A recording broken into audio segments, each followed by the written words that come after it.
2 years before ആണ് മെറ്റ്ലീഫ് add ചെയ്തിട്ടുണ്ടായിരുന്നത്. After sales service ആണ് അവർ കൂടുതലായിട്ട് ഫോക്കസ് ചെയ്യുന്നതാണ്. ഞാൻ ശരത്, SB ട്രേഡേഴ്സ് ആണ് നമ്മുടെ സ്ഥാപനത്തിന്റെ പേര്. നമ്മൾ ഓൾമോസ്റ്റ് 10 കൊല്ലമായി ഈ ഫീൽഡിൽ. നമ്മുടെ സ്ഥാപനം വരുന്നത് പാലക്കാട് ജില്ലയിലെ കോങ്ങാട് പഞ്ചായത്തിലാണ് വരുന്നത്. നമ്മൾ ബ്രിക്സ് മുതൽ ഓൾമോസ്റ്റ് എല്ലാ ബിൽഡിംഗ് മെറ്റീരിയൽസും നമ്മൾ ഹാൻഡിൽ ചെയ്യുന്നുണ്ട്.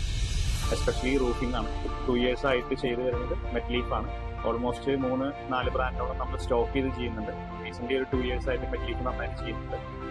കസ്റ്റമേഴ്സിനാണെന്നുണ്ടെങ്കിൽ നല്ല ഫീഡ്ബാക്ക് ആണ്. നല്ല ക്വാളിറ്റി മെറ്റീരിയൽ പ്രൊവൈഡ് ചെയ്യുക എന്നുള്ള ഉദ്ദേശശുദ്ധിയോട് കൂടിയിട്ടാണ് നമ്മൾ സ്ഥാപനം തുടങ്ങിയത്. അത് ഇത്രയും കാലം കണ്ടിന്യൂ ചെയ്ത് പോകാൻ പറ്റിയെന്നുള്ളതാണ് കസ്റ്റമേഴ്സിൽ നിന്നുള്ള ഫീഡ്ബാക്ക് വെച്ച് മനസ്സിലാക്കാൻ കഴിയുന്നത്. വൺസ് ഒരു പ്രൊഡക്റ്റ് വിറ്റ് കഴിഞ്ഞാൽ അല്ലെങ്കിൽ സെയിൽ നടത്തി കഴിഞ്ഞാൽ നമുക്ക് ക്യാഷ് ഏൺ ചെയ്യുക എന്നതിലുപരി കൊടുക്കുന്ന ആൾക്കാർക്ക് അത് യൂസ്ഫുൾ ആവണം, അല്ലെങ്കിൽ അവർക്കത് വാങ്ങുന്ന വാല്യൂ വെർത്തായിരിക്കണം എന്നുള്ള തോട്ടോട് കൂടിയിട്ടാണ് നമ്മൾ ചെയ്യുന്നത്. അപ്പോൾ അതിന് ഒരു ഉത്തമ ഉദാഹരണമാണ് മെറ്റ്ലീഫ്.